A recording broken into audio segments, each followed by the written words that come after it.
01733555795। हमारे पास डिलीवरी भी मौजूद है और 10% डिस्काउंट के साथ आप खुद कलेक्ट भी कर सकते हैं। 298 लिंकन रोड, पीटरब्रो, PE1 2ND। देसी रेस्टोरेंट, आपका अपना पसंदीदा और मयारी खाने अब पीटरब्रो में।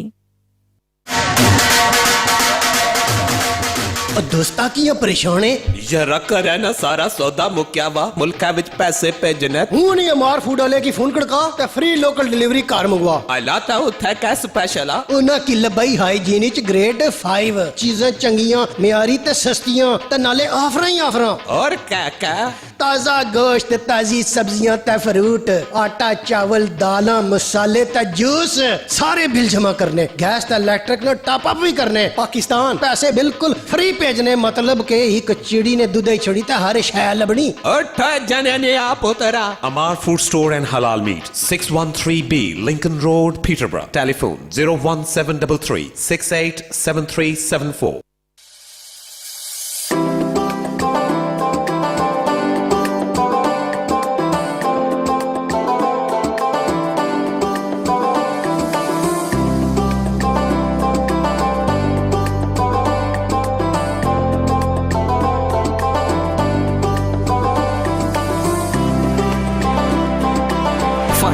Facebook at Salam Radio. أعوذ بالله من الشيطان الرجيم. بسم الله الرحمن الرحيم. تبارك الذي بيده الملك وهو على كل شيء. Assalamu alaikum. It is your very own Dr Shabina Asad Kiyum for the Body Health and Mind Show on Salam Radio 106.2 FM. It's fabulous to come back on my second show since Salam Radio has come back from the lockdown, and not just come back, but come back with a bang. We have had some fantastic presenters bring their shows to you, from the sport show to the other shows that we've been having during the course of the week. And what a wonderful setup here. I've just finished my long day at surgery. My name is Dr Shabina Asad Kiyum. I'm a local GP here within the centre of Peterborough at a very busy practice called Central Medical Centre. And for me, that happens to be the best practice in Peterborough, but I am biased and I love working with all my colleagues. So I hope that all of us who have been working today have got home safe and well to our families. And I hope that you're all safe and well as well. Yes, it has been troubling times, but that's the good thing about us here within Peterborough. We tend to soldier on and stick together. And this is what Salam Radio is all about. It's all about bringing the best to the community, about building bridges and integration as well. So for those of you who have joined this show for the first time, it would be wonderful to have some interaction with you. So we're on Facebook Live, Twitter Live, YouTube Live, and you can call us if you want to chat with us on 01733 602 133, or you can text us on WhatsApp 07411 191062. Or you can email us at studio@salamradio.co.uk. And I wanted to tell you that we have a very informative and a very special show this week. Yes, it is COVID related, but it is a one-of-a-kind COVID show. And for my show, I have two very, very special eminent guests with me, and they have taken some very precious time out of their schedule. Now, the first guest of mine, and they're going to be coming on both at the same time, and whilst I bring them on, I'm going to do an introduction of them as well. So my first guest is Dr Amir Barney, who specialises in medical education. He's a community worker and was the previous president of the Association of Pakistani Physicians of Northern Europe. He's also got a background in orthopaedics, sport and exercise, medicine and medical education. And my next guest is Dr Irfan Akhtar, who has been a consultant vascular surgeon since 2008. He has also been a lead clinician for cancer services in his trust and has also been on the expert advisory board of NICE. He sits on the GMC for the Equality and Diversity for BAME Doctors. And I'd like to bid both of them Assalamu alaikum. Walaikum assalam wa rahmatullahi wa barakatuh. It's wonderful to hear from both of you. Now, I can hardly hear you, so I'm just going to wonder how I can get your volumes increased over here. So, Assalamu alaikum, Shabina. It's great. Thank you for having us, and I'm very excited to be on the show. Yeah. so whilst I'm trying to get this volume sorted for the phones, thank you very much for joining me, both of you. Thank you. Thank you very much for having us, Shabina. Wonderful. So first of all, I'm going to come to Dr. Amir Berni. Now, what a journey you have had with regards to obviously your own background and with apnea as well. How has that been for you? And how has the experience been? Assalamu alaikum wa rahmatullahi wa barakatuh to all our listeners and to you, Sister Shabina. Bismillah ar-Rahman ar-Rahim. Thank you very much to you and to Salam Radio for giving us the opportunity to today. But first, I would, as always, my thoughts and prayers are with all our friends and colleagues and other loved ones who have lost their loved ones to this COVID-19 pandemic over the year. So may Allah subhanahu wa ta'ala bestow upon them the highest honor possible in the afterlife. But also many of our friends, colleagues, loved ones across the world are still very unwell. So may Allah subhanahu wa ta'ala give them shifa kamil. Ameen. I hope you can hear me. Yes, I can now. I've got you all loud and clear. Thank you. And yes, indeed, Dr. Shabina, but I will call you Sister Shabina because you are a sister to me. Yes. And it's been a journey, and Allah subhanahu wa ta'ala has been very kind, I must say, not just the last 2 years, but over whatever life I have been given so far. And obviously the prayers of my mother and father and the well-wishers around me, my friends, colleagues, and others. So nothing is possible as one, as you know. It always is teamwork. And we are where we are because of the people around us and the people who have supported me and many others. Yes. So it has been indeed a journey, both professionally, from an organization point of view, and individually with UPNE, indeed. Yes, I can imagine. And thank you very much for that introduction. Now, coming to you, Dr. Irfan Akhtar, first of all, the whole of Salam Radio family and Peterborough and everybody citywide and beyond and everybody that's listening to this would like to congratulate you on becoming the president-elect of the Association of Pakistani Physicians of Northern Europe. How do you feel about that?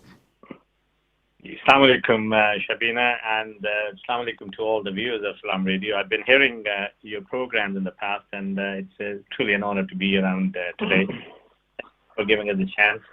Yes, indeed, I've been part of UPNE, which is a democratically elected, only democratically elected, biggest Pakistani representative body of Pakistani doctors.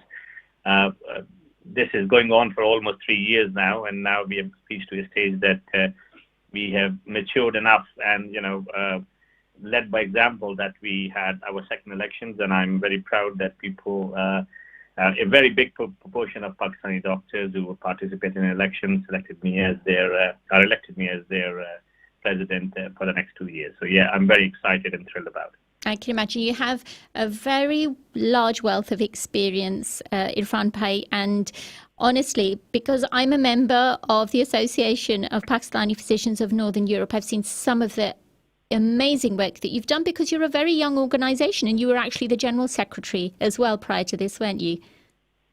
Indeed, that was, and it was the biggest challenge because we came into origin, our inception was about 2 years ago, and there was a big dearth of challenges which we had to face, both in terms of representing Pakistani doctors, or for that matter, BAME doctors, at various national and international forums. But equally, we kind of got stuck by the pandemic last year. That was another challenge which we faced as the BAME community and BAME doctors. As you're aware that 93% of doctors who died because of COVID belong to BAME community. So it was a huge challenge for us to take care of a big proportion of doctors who were here looking for jobs. They got stuck here. Then many of them got unwell. Some of them unfortunately lost their lives. How to tackle with those people, the peculiar challenges which you face. And alhamdulillah, with the support of the team and dedication of people, not only the executive body, but the whole membership that we sailed through that. And we have got lots of letters and messages and text of praise, and that is the payback.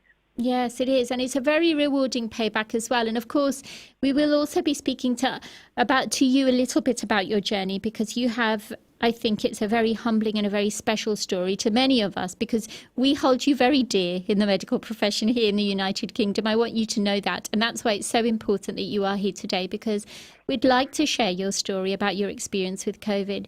Amir Bhai, with regards to the work that you have been doing under your tenureship as president, before we go to Irfan Bhai, you've achieved so much alongside Irfan Bhai and other people who were part of the initial inception of Apne. And a lot of that work has been around representing doctors, obviously of ethnic origin from Pakistan, but also it's been the work that you've done has been very beneficial to communities as well. Would you like to talk a little bit about the main milestones of Apne and its achievements over the year when you were president? Absolutely, and I think we were officially launched in March of 2018, and then we had our first initial get-together introducing the organization to the healthcare fraternity across the UK and Europe, actually, in November 2018, and then we had our first election in December 2018, and then in February 2019 we took over as the founding cabinet or the founding executive body, of which I became the president. Irfan was the general secretary for 2 years. And now, as Irfan just said, we just completed our second elections, and Irfan is the president-elect. But in the 2 years, yes, COVID aside, we had already decided that Apne is not just about one aspect of the medical fraternity. We are going to encompass both people who have come from Pakistan and made Britain their home, and also the second and third generation of British Asian doctors who are working in the UK and across Europe. But also, as you find out wider, the allied healthcare force, including nurses, paramedics, pharmacists, and others, they've joined us. So we are and students as well. So we have also taken on board students. Membership is free for students, so as many as medical students want to join, they can. So our initial foray was to provide a singular platform, which is democratic, completely, totally, and then also to provide a platform where we can do education, academic, perhaps social, cultural, and community work.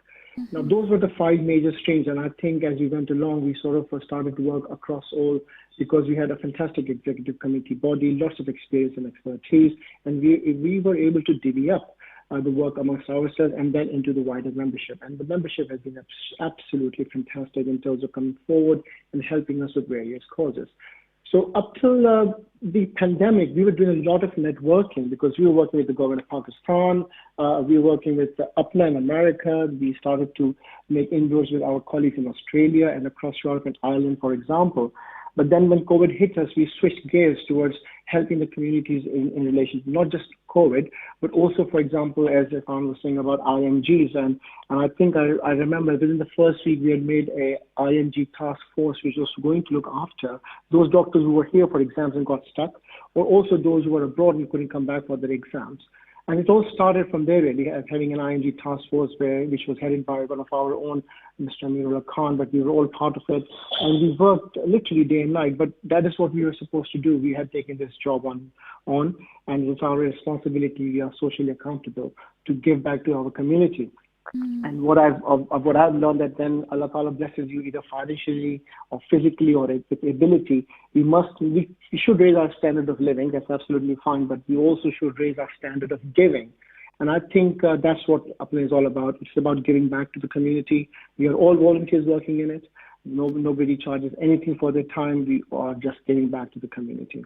Yeah, I think that you've put it so nicely. And actually, the reason why I thought that it was so important to raise your platform here on Salam Radio is that we all know that people from the BAME community have been disproportionately affected by this pandemic. And a lot of the work, what I want to do is that with time progressing in the pandemic, a lot of anger I have seen has fueled from within communities, and a lot of it has come down because, yes, mental health has suffered detrimentally as a result of the pandemic. Number two, because BAME communities have been affected disproportionately, sometimes you do get sentiments from within small areas of the community that feel that perhaps what we have done as medics on the front line wasn't enough, or whether we had any covert intentions, which isn't the case. And I think it's really important to put out there that there are so many like you and the organisation of UPNIR who do what you do in your own personal time. And then I would like to bring Irfan Bhai in this, because I really would like to share your experience of COVID, Irfan Bhai. And I think the reason why that is important is because you, at the very beginning of this pandemic, and this is something that I share a lot, that on the 23rd of March, when the initial lockdown was implemented, there were 125,000 people who were listening to the announcement or would have learnt of this announcement from the government and were not aware that they weren't going to be sitting here with us today. And it's very profound, that message. And the reason why I want to put that out there is that frontline medics have also suffered disproportionately as a result of COVID. Would you like to give a synopsis or an overview or a description of how your diagnosis came about, and obviously what you and your family went through, Irfan Bhai? Yeah, it's something which I'm gonna remember, even if I want to forget that. I think you can't forget those. So I'm as you mentioned earlier, that I'm a surgeon. So we were all part of preparing for the COVID crisis, so to say, or the pressures which we are going to face in NHS. And I was the service, and we were trying to plan the junior doctors, the middle grades, and the consultants, how we're going to redistribute our work. And that was basically it. And we were all very involved into that one.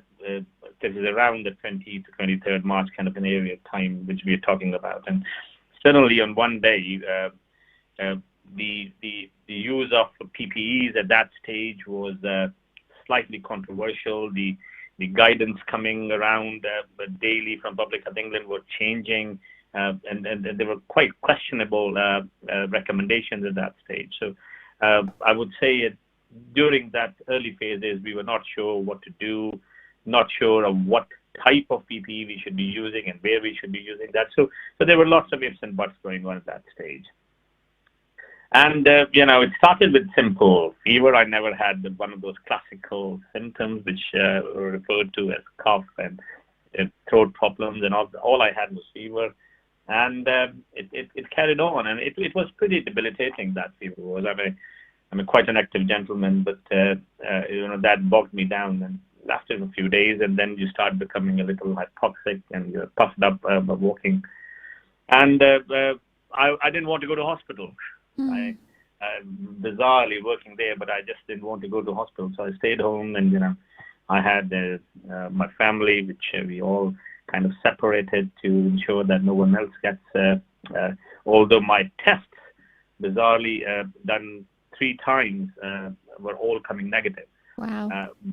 But being a clinician, you always, kind of that hunch was there that it has to be that. So I was taking all kind of precautions. But 3 or 4 days down the line, I started feeling that, I'm struggling to breathe properly. And we discussed it with the colleagues, and we made a kind of a deal at the time that, okay, I'm going to come to the hospital only if you do me a CT scan, and if that is normal, I'm going to come back. But that wasn't normal, and I stayed in the hospital. And it is, as we now understand, that it's the immune response as it generates, and it is your own immune response which kills you more than the virus. And that turned out to be a pneumonia, and I had to go down to intensive care, where I was intubated for about 6 days. And I'm one of those lucky ones who pulled out of that time with the excellent care given to me by the team at Sherwood Forest Hospitals, and in 7 days, I was, alhamdulillah, well enough to come out and then start recovering from it. It is a bizarre disease, as you also know about that it has got many faces and it presents into many ways. And it was quite a challenging time, more so for my family than myself, given that what they were seeing every day, and the news were not great and the outcomes were not brilliant, but they stood fast, and I am so obliged that my friends, colleagues, company members, local friends, you being one of them, and Amir is also one of them, that they kept on praying and they stood strong and gave support to my family. Alhamdulillah, I've got my mother with me, so her prayers were very, very, very instrumental in my recovery. Yeah. And it took a lot out of you, and that is very strange thing about it, that I'm doing 5K up till about 21st March, and then suddenly you're struggling to even walk. Wow.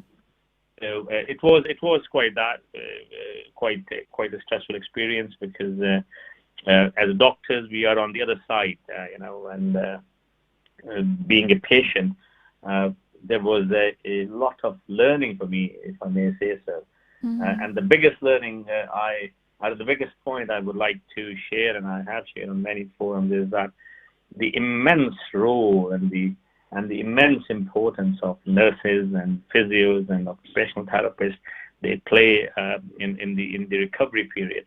I mean, as professionals, doctors, they make decisions, they make the right choices for you, but the whole days these nurses take care of you, and how they manage you with your small little things to major emotional things, and it's so I have got utmost respect and utmost admiration for our nurses and our physios, ward staff, and support staff, who to the people who kept coming to my house for a couple of months. And then as doctors are, you can't stay away from your work, and I started back in about 3 months' time, and I'm back to work now, alhamdulillah. So thank you to all my friends, brothers and sisters and family and colleagues who prayed for me, and I cannot be very thankful to Allah subhanahu wa ta'ala that there were that many who prayed for me, and I think that was the reason I got across. Yes, and we're very grateful to Allah subhanahu wa ta'ala, because just as well as being somebody who played such a pivotal role in so many people's lives, Pai, the thing is that your experience, I think, was one of the very first that had taken place in front of our eyes as frontline NHS workers, and as somebody who had selflessly served his community and his profession, and the attributes that you brought with that, and to think that this was a very new virus. There was very less that we knew about it in terms of research, in terms of how it affected different people. At that time, we didn't know that variants could become apparent with it. So it was very scary for many of us that were observing your experience. And alhamdulillah, you pulled through, which was wonderful for many of us, I must say. But I must say that at that time, I think for those that knew you and know you and hold you close, time did stand still. I will say that. It was very, very worrying. So, and like you say, hats off to the medical professionals who took care of you. And this is why it's so important that I think we need to share that there are still some misconceptions in the communities about the realities of this virus and the repercussions that can be faced. And you're a living example of that. What would be your message to those communities that say that there is no such thing as COVID, or that going into the hospital, people stick you on ventilators and doctors will leave you there to die? That's not the case at all, is it? Not at all, not at all. And I must say that the humbling number which you quoted in your intro of 125,000 people speaks volumes for itself. And the fact that majority of those 125,000 are from BAME community. So that again should signify the fact that indeed it is something very real, something happening across the street in your neighborhood, and it's not a big task which you have to do other than to keep your distance, avoid unnecessary social interaction, wash your hands, wear your mask, and that is not something big. And now that we know that we have got a little ray of hope, which is the only solace we have, please go out and get yourself vaccinated. I must say that on various forums and various organizations have come up with explanatory video messages, radio news. We at UPNE have done a number of presentations like that it is safe. It is you have to keep in mind that this life which you have is a gift from Allah subhanahu wa ta'ala, and to take care of that is our first. It's not our choice.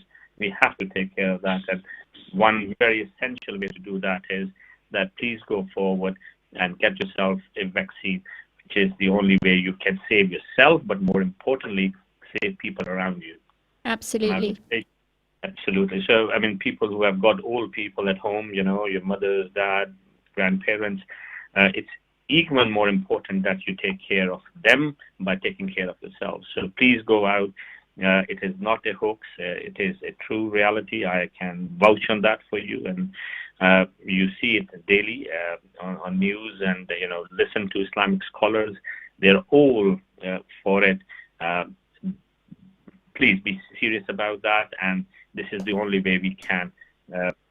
I felt a little, I felt strange that whilst we knew that the maximum number of people who died of that is belonging to our community, but the uptake of vaccines is not as proportional to that. So please come out and take your parents, take your grandparents, take your neighbors, and get themselves vaccinated. It's available very easily. The waiting time is nothing, and now the masjids and mosques and everywhere they started in every city started, so please be part of that. Thank you. So we've now 10 seconds to go to a break. When we come back, we will be talking to Dr. Amir Birni a little bit more about COVID and community work that you have taken part in. Join us after the break. Please don't go away. You're listening to Salam Radio, and it's now time for Isha Azan. This Azan is sponsored by UK Islamic Mission, serving humanity since 1962. Allahu Akbar, Allahu Akbar, Allah.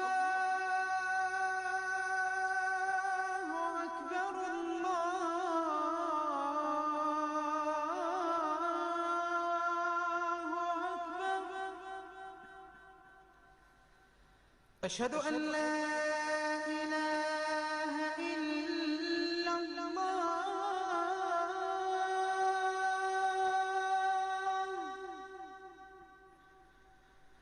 أشهد أن لا إله إلا الله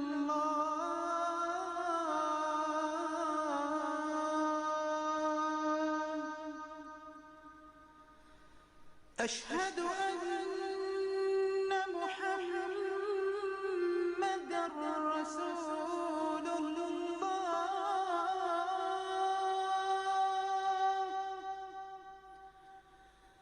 أشهد أن محمدًا رسول الله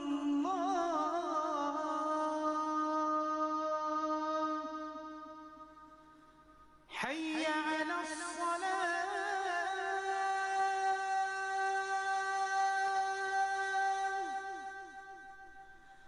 حي على الصلاة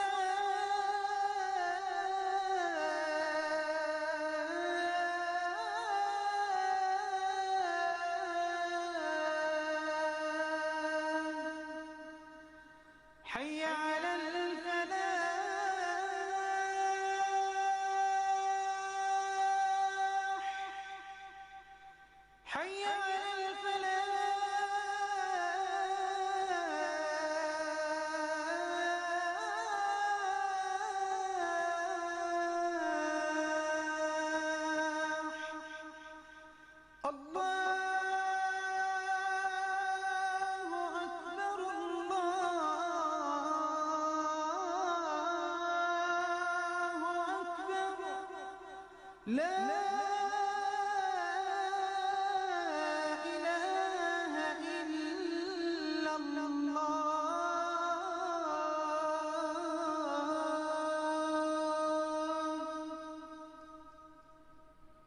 الله أكبر الله أكبر لا إله إلا الله الله أكبر الله أكبر لا إله إلا الله.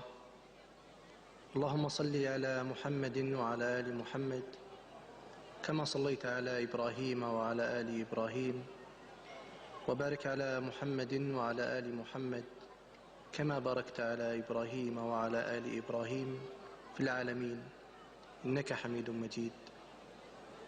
اللهم رب هذه الدعوة التامة والصلاة القائمة آت محمدا الوسيلة والفضيلة وابعثه مقاما محمودا الذي وعدته.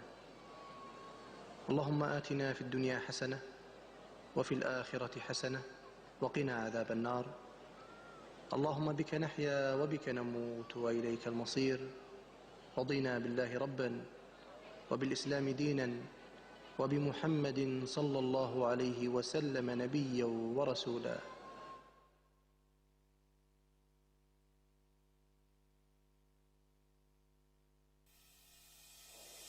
This is Salam Radio, Peterborough's Muslim community radio, broadcasting on 106.2 FM and online. بسم الله الرحمن الرحيم الذين كفروا وصدوا عن سبيل الله أضل أعمالهم والذين آمنوا وعملوا الصالحات وآمنوا بما نزل على محمد وهو الحق من ربهم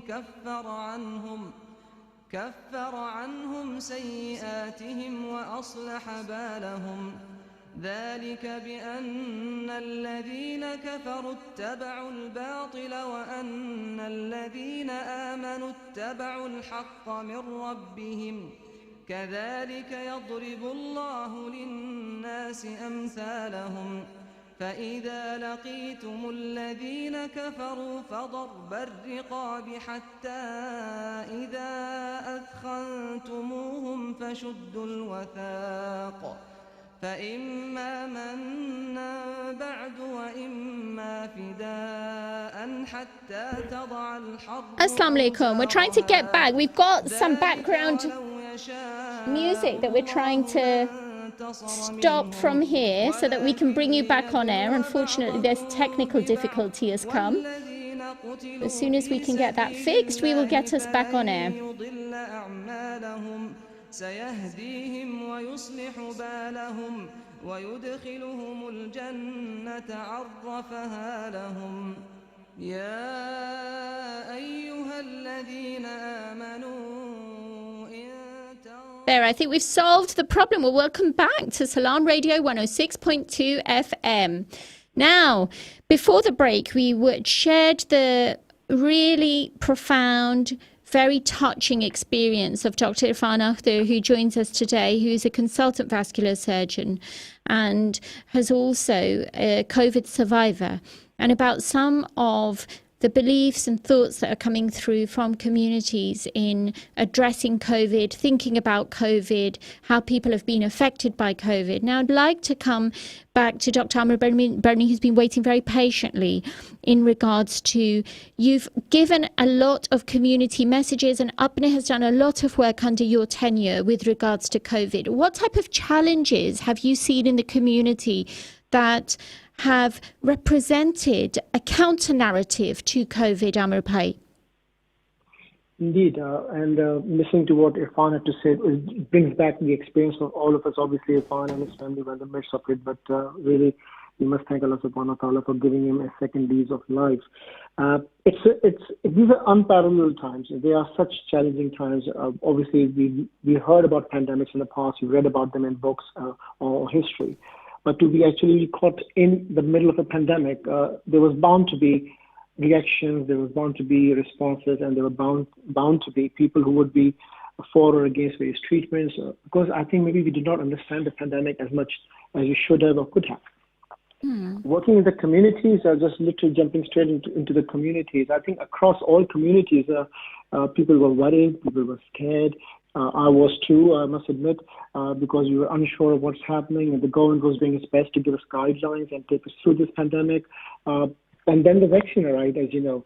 Thankfully, so many people have worked, and they came up with these vaccines, either the Pfizer or the AstraZeneca, and that was a big ray of hope for us in December.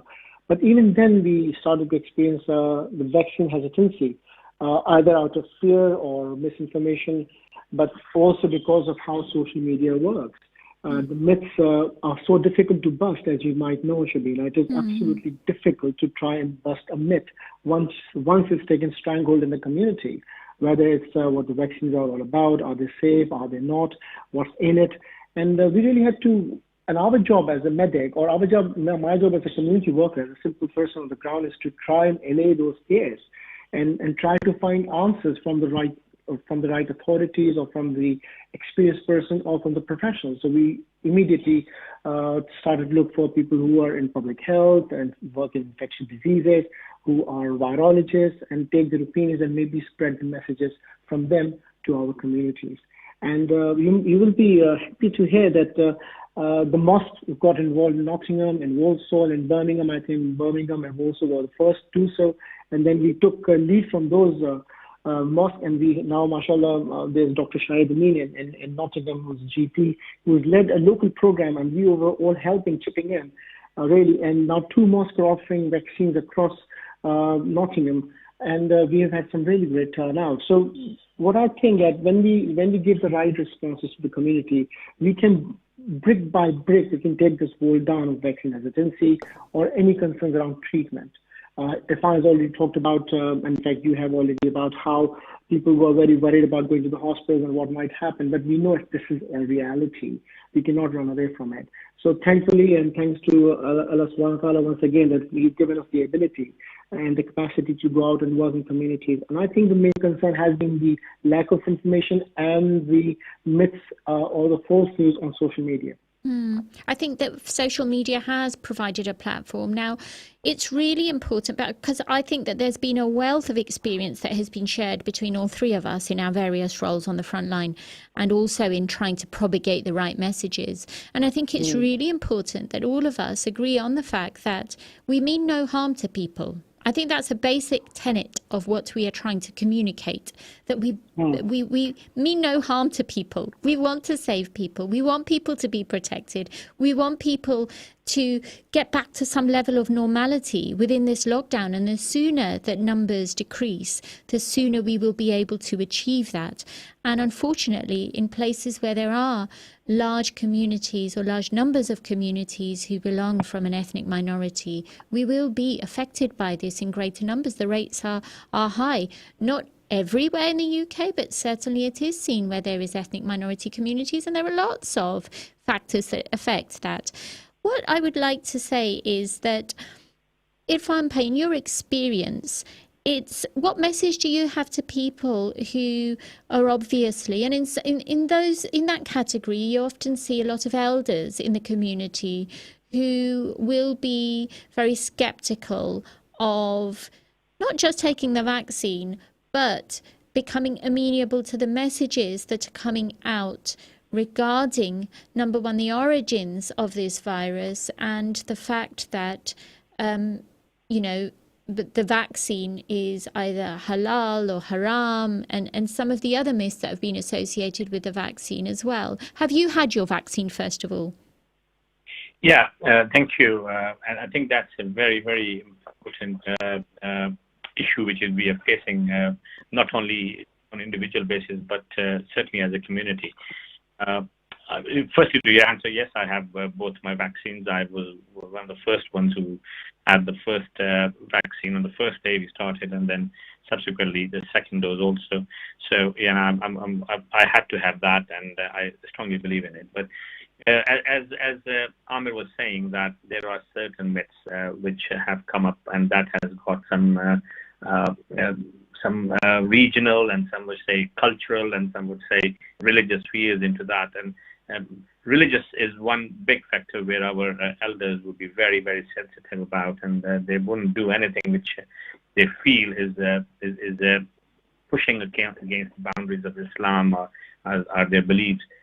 So the first thing which was made clear, and when we started vaccine program at our hospital, which is one of the regional hubs, we ensured that it is absolutely clear, it is visible, and it is told time and again that it does not have anything to make it haram, such as pork, such as any other halal animal products in it. So it's a completely safe on that context. Now, having said that, it's not going to be my word which elders are going to take, because we speak English, and we talk about from the hospital, so maybe we are government people, and I think that is where the community support is ever so more vital for it. And I think when the masjid and imams came up, and the medical associations came up, including our own Islamic Medical Association, the British Islamic Medical Association came up with all the answers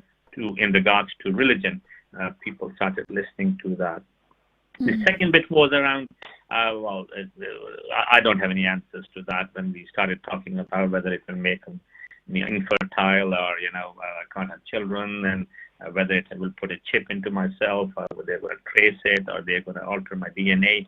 I think these are those things which are a talk, a chat, a banter, and people enjoy talking it, but they don't realize that spreading this message, spreading these rumors, what ill effect it will carry on to old people who perhaps may not have the advantage of that kind of education, that kind of upbringing, which they had from coming from places like Pakistan and India and Sri Lanka. So this is a gradual process, and this is a process which we need to by example. And I think it had to come from us rather than from the government. It's very difficult to expect that a government order or government announcement will be taken up equally by ourselves. So I think we all have to, and it is our duty to our parents. I mean, they're very, very precious, and people are blessed to have them with them, and people ask those who don't have it with them or who lost during this COVID of what devastating effect they had in their families. So it is the demand of your love and your compassion and your consideration for your old people, that you make them understand, make them believe that this is the good thing they can have. And many of us would like to go down the route of umrahs and visit back home. So this would be the biggest guarantee for you if you have it. So please do our part. This is our duty. Each one of us has a role to play in it, in whichever way. Some have got, like we have an advantage of a bigger audience from Apne, and we would like to do that way. But even a single household, if you have got a mom or dad or a grandfather or grandmother, or you have the sas, the who, and all that kind of thing, so please do that, and you will find that every day the numbers would increase, and that would not only save them but save you from the effects of COVID, which has ripped through our communities. Yes, absolutely. Indeed. And thank you very much for sharing that, because you've raised some really important points. And Amrupai, coming to you, the future. You've obviously given a lot in the way of community involvement. You've done some enormous work, like I said, using the Apne platform, and obviously within your own capacity. And I've also seen you in your capacity as linking with the British Islamic Medical Association and offering work in that regard as well. What are the future projects? Now, where does the future lie with addressing these health inequalities within BAME communities? Right. So we are part of a BAME consortium. There are nearly more than 40 organizations across the UK, which include BIMA, ourselves, Apne from the Pakistani community, but then we have the Sudanese, the Nepalis, the Indian organizations as well. And we've come together, and I think we came together right at the beginning of the pandemic. And we became a very large visible consortium. And we have worked both collaboratively and individually to try and tackle anything in relation to COVID-19 pandemic, especially as you know, it affected us, the BAME community, in a much harsher way. And the pinnacle of this was a meeting with Professor Chris Whitty about 2 weeks in the past, where all the BAME communities were invited to come and talk to the CMO and tell them about our concerns and where we are and what we can do and offer the British government in terms of how we can help each other and also help not just the BAME communities but also the other wider communities. So we made our presence felt, as you said, and UPNE was one of the organizations, I think, out of 40 plus communities of BAME organizations. There were about 11 organizations which were given 3 minutes each to speak candidly and uninterrupted, and UPNE was one of them. So that's really, when you were saying about milestones we have achieved, again, achievement, it's all in Allah's hand. We must be very humble and stay humble as we go along, because you never know, we are living a very finite life. But maybe, as we say in Arabic and Urdu, a wasila, we are a channel of providing help to our communities. That's what I think of myself, just a channel. And it's all about helping other people. So we are where we are. Obviously the future is uncertain. We are not out of the woods yet. We must know this. The vaccine is not a cure, as far as my understanding is concerned. It's going to reduce the impact of the pandemic, but social distancing, washing hands, following the government guidelines is essential. So if the government is saying to follow the guidelines, I will implore and I will insist that people please do. Because sometimes we can't. We are getting bogged down in homes. I understand this. Even I feel the pressure of staying at home at times, but there is no other way. So we have to fight this. If you want to call it a war on this virus, we have to fight it collectively together, and that's where our strength is. Yeah, I completely agree. And one question I'd like to sort of ask between you as well, with regards to sort of, I worry sometimes as a frontline medic, and obviously with the scale of work that each of us does and our outreach, that I'm very mindful of the fact that whilst there are issues that are very relevant to BAME communities, words like hard to reach communities, or the fact that the labelling of a community can, number one, give rise to an institutional form of discrimination. I don't like to use the words racism, but discrimination, whereby you have, again, a backlash from other sectors of communities that actually state, well, it's because of them that they've had the vaccine. And this is something I've personally been an observant of in some media tabloids, where they say, well, if they, quote, they would have the vaccine, then we wouldn't be in this mess. Or if they had taken care of their health and followed the social distancing guidance, we wouldn't be in their mess. I'm very conscious of that. How do we deal with that type of narrative? I know that was brought up in that meeting with Professor Chris Whitty. I'll go to you, Irfan Bhai, first of all. What do we do whilst getting out those messages, which are so important? I think it's about equality as well, isn't it, here in this case?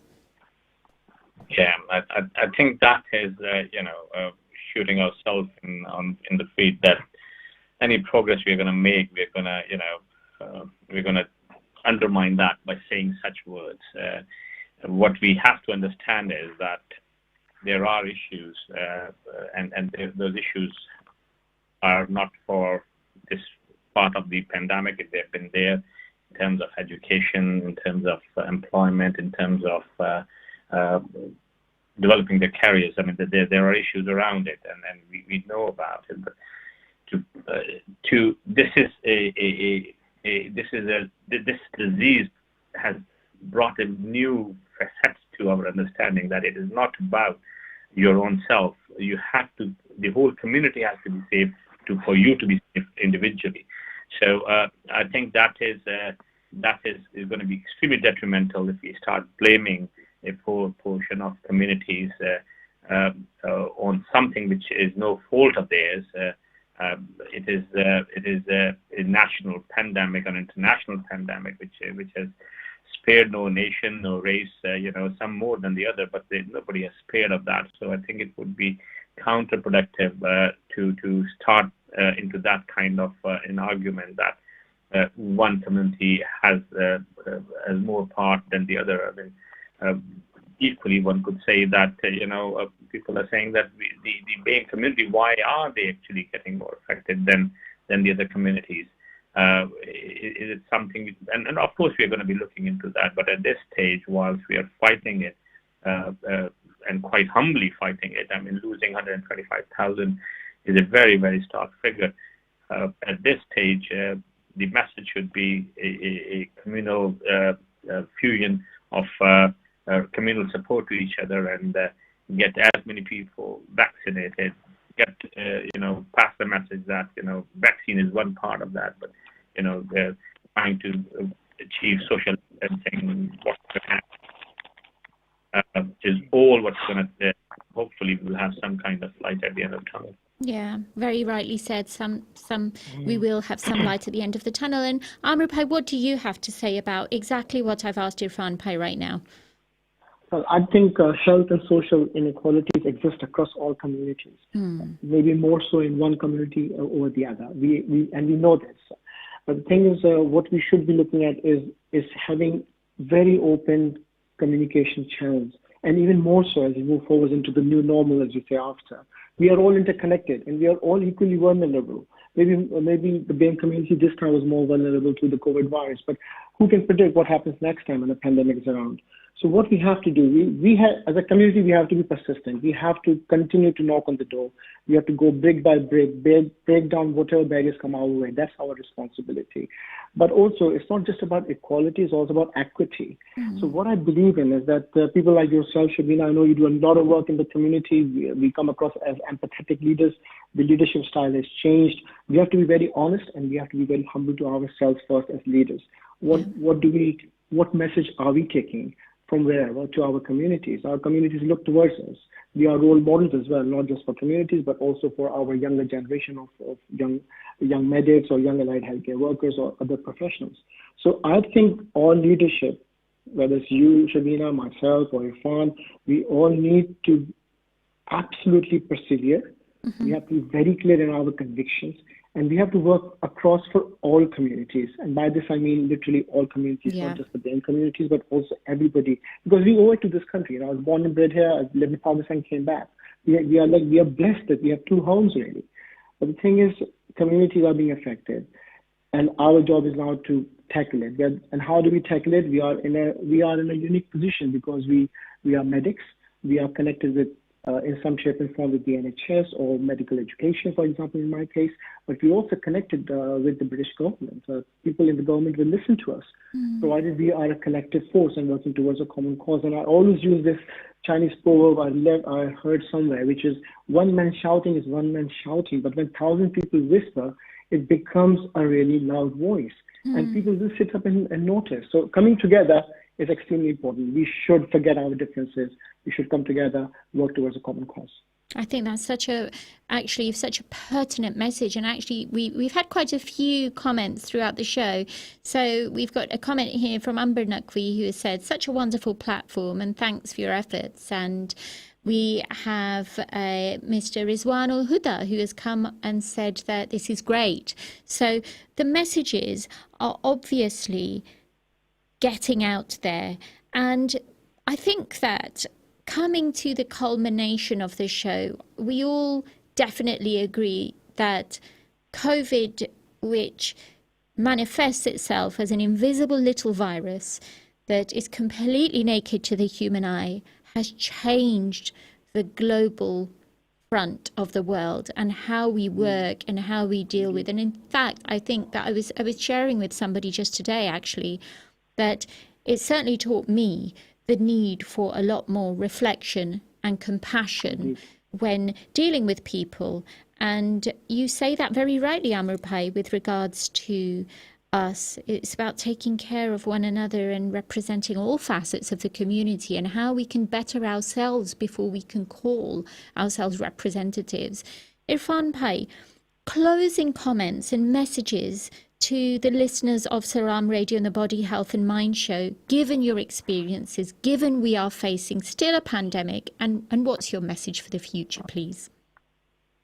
Well, firstly, I would like to congratulate you on running this program, and I've heard a couple of them, and then they are indeed very useful, and so all commendation for that.